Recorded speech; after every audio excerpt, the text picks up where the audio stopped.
محمد رسول اللہ۔ آقا صلی اللہ علیہ وسلم نے فرمایا تیسری چیز کہ اس میں جو مردود اور مردت اور سخت شیاطین ہوتے ہیں ان سب کو باندھ دیا جاتا ہے، اور وہ کام نہیں کر سکتے جو رمضان کے علاوہ کرتے رہتے ہیں۔ اور اللہ نے فرمایا آقا صلی اللہ علیہ وسلم کی زبان مبارک سے کہ ہر رات جنت کو مزین کیا جاتا ہے، خوبصورت کیا جاتا ہے، اور جنت کو کہا جاتا ہے، اللہ رب العزت فرماتے ہیں اے میری جنت،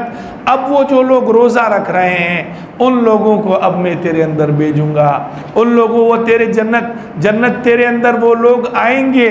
اور وہ جو تکلیفوں میں ہیں، اعضاء میں ہیں، مصائب میں ہیں، کھانے پینے سے تکلیف میں ہیں، اللہ نے فرمایا ان کو میں تیرے اندر جگہ دوں گا۔ اور حوریں کہتی ہے یا اللہ عرش کے سائے کے نیچے سے ایک ہوا اللہ چلاتا ہے، اللہ فرماتے ہیں کہ وہ ہوا جب ان حوروں کو لگتی ہے تو اللہ وہ فرشتے کہ وہ حوریں کہتی ہے کہ اے اللہ وہ جن لوگوں کو ہمارے لیے آپ نے شوہر بنایا ان کو توفیق دے دے کہ وہ اور روزے کے اندر استقامت اختیار کرے، یا اللہ ہمارا نکاح ہماری آنکھوں کی ٹھنڈک ان کو بنا دے۔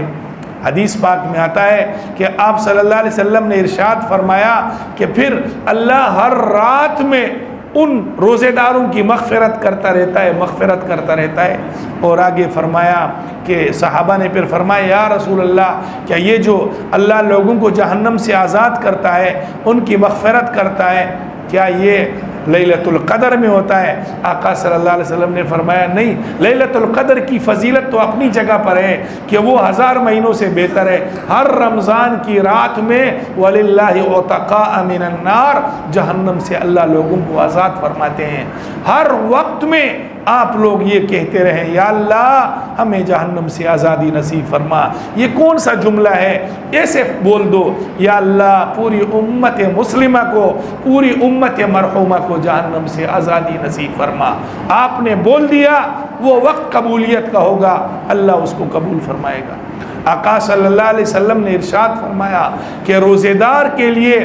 ایک دعا اس کی دعوت مستجابہ۔ میرے محترم بھائیوں، اللہ کے لیے اس رمضان المبارک کی قدر کریں، ایک ایک لحظے ایک ایک لمحے کی قدر کریں کہ رمضان المبارک ہمارے اوپر اللہ کا ایک فضل عظیم ہے، ایک احسان ہے۔ جیسے سیزن ہوتا ہے، جیسے ہر چیز کا ایک پیکیج ہوتا ہے، جیسے اعلان کرتا ہے بادشاہ کہ بھائی آج سب چیزیں فری ہے، یہ بادشاہوں کا بادشاہ رمضان المبارک میں میرے اور آپ کے لیے اعلان کر چکا ہے کہ آئیے اپنے لیے مغفرت کی دعائیں مانگے، چلتے پھرتے اللہ سے ذکر و استغفار کرتے رہیں، قرآن کی تلاوت کرتے رہیں۔ یہ بہت عظمت والا مہینہ ہے۔ حدیث پاک میں آتا ہے کہ رمضان المبارک کا جو مہینہ ہے مومنین کے لیے بہتر ہے، لیکن منافقین کے لیے شر لہم، جو منافق ہیں ان کے اوپر بہت باری گزرتا ہے۔ تراویح بھی اس کے اوپر باری، رمضان کے روزے بھی اس کے اوپر باری، سحری میں اٹھنا بھی اس کے اوپر باری، عبادات اور تقوی اور پرہیزگاری اختیار بھی کرنا اس کے لیے باری۔ آقا صلی اللہ علیہ وسلم نے فرمایا اللہ سے مانگے کہ یا اللہ تو ہمیں توفیق دے دے، لا حول ولا قوت الا باللہ، اس کا ورد زیادہ کرے تاکہ اللہ، اس کا مطلب یہ اللہ ہمیں روزے کی توفیق، ہمیں تراویح کی توفیق، ہمیں عبادات اور تہجد کی توفیق، ہمیں ذکر و اذکار کی توفیق، یا اللہ تیری توفیق کے بغیر نہیں ملے گا۔ تو فرمایا کہ یہ جو مومن کے لیے رمضان کا مہینہ یہ ایک خیر اور بہتر ہے، اور منافق کے لیے، بے ایمان کے لیے، دین کے دشمن کے لیے بہت بڑا باری گزرتا ہے کہ یار پھر رمضان کا مہینہ ہے، پھر تراویح پڑھنی پڑے گی۔ اللہ ہمیں ان لوگوں سے محفوظ فرمائے، ان لوگوں میں میرے اور آپ کو، پوری امت کو اللہ شمار فرمائے جن کے لیے رمضان المبارک کا مہینہ عزت کا ہے، شرافت کا ہے۔ آج میں نے ایک نئی حدیث پڑھی مسند بزار میں، آپ صلی اللہ علیہ وسلم نے فرمایا اگر اللہ آسمان اور زمین کو اجازت دیتا،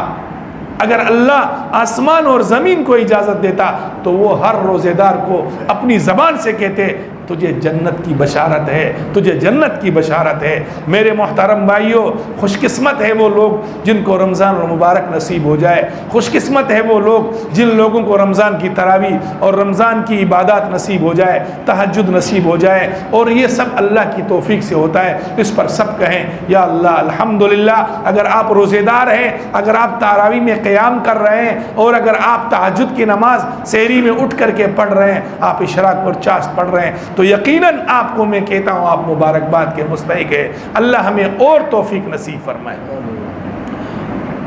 رمضان منافق کے اوپر برا اور تکلیف ہے، لیکن حدیث پاک میں آتا ہے اللہ تمام مسلمان مردوں کے قبرستانوں سے اللہ رمضان المبارک میں عذاب ہٹا لیتا ہے۔ وہ مردے قبر کے کہتے ہیں کہ اللہ کاش سارے پورے 12 مہینے رمضان المبارک میں جو ہے روزے ہی روزے ہوتے، 12 مہینے ہم اور آپ کے لیے 1 مہینہ اللہ نے مقرر فرما دیا، تو ہم اور آپ خوش قسمت ہیں کہ ہم اس رمضان میں اللہ کی عبادت کریں۔ اگر اس رمضان میں کوئی آدمی فوت ہو جائے تو حدیث پاک میں آتا ہے سیدھا جنت میں چلا جاتا ہے۔ کیوں؟ آپ صلی اللہ علیہ وسلم نے فرمایا فتحت ابواب الجنہ، تمام جنت کے دروازے کھول دیے جاتے ہیں، فلم یغلق منہا باب، کوئی دروازہ بند نہیں ہوتا ہے، وغلقت ابواب جہنم، اور جہنم کے دروازے بند کر دیے جاتے ہیں، فلم یفتح منہا باب، کوئی دروازہ جہنم کا کھلا نہیں ہوا۔ مر گیا مسلمان، سیدھا سیدھا جنت میں چلا جائے۔ موسیٰ علیہ السلام نے اللہ سے فرمایا اے اللہ میں آپ سے کلام کرتا ہوں، میں آپ سے باتیں کرتا ہوں، بتلائیں کیا کوئی مجھ سے بھی زیادہ آپ کے قریب ہے دنیا میں؟ کیا اے اللہ مجھ سے بھی زیادہ کوئی آپ کے قریب ہے؟ موسیٰ علیہ السلام نے فرمایا میں آپ سے کلام کرتا ہوں، باتیں کرتا ہوں، اللہ کوئی اور بھی ہے جو مجھ سے بھی زیادہ تیرے قریب ہے؟ اللہ نے فرمایا اے موسیٰ ایک امت آئے گی، ان کے اوپر رمضان المبارک کا مہینہ آئے گا، اس رمضان المبارک میں وہ روزے دار جب روزے سے ہوگا اور وہ افطار کے وقت بیٹھے گا، اس کے سامنے تمام نعمتیں بچھی ہوگی، اس وقت وہ ہاتھ اٹھاتا ہے اور کہتا ہے یا اللہ۔ اللہ نے فرمایا اے موسیٰ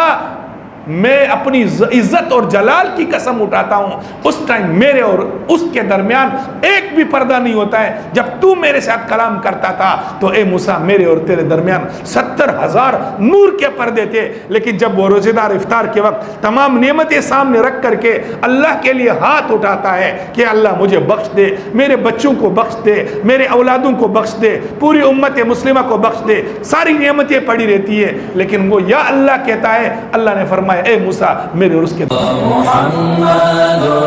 رسول اللہ